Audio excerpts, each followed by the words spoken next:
కళాశాలలు, అలాగే women's wing ఉంది, చాలా క్లబ్లు ఉన్నాయి.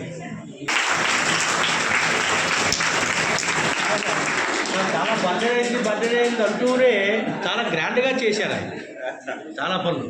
అంటే ఏదైనా ఒక పనిని అప్పగిస్తే ఆయన ఇంతగా చేయగలరని మేము అనుకుంటున్నాం. కాబట్టి మరిన్ని ఎక్కువ కార్యక్రమాలు ఆయన ఆధ్వర్యంలో జరగాలి.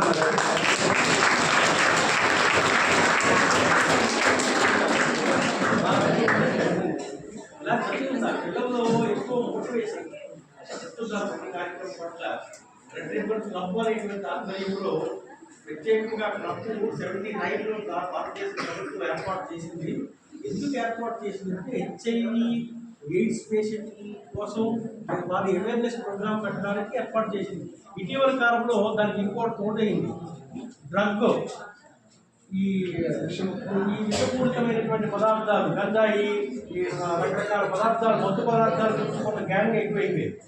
దాన్ని కూడా ఈ విద్యార్థులు పేర్లు అడిగారు. ఆ 2 విద్యార్థులు పేర్లు ఇచ్చాం మేము.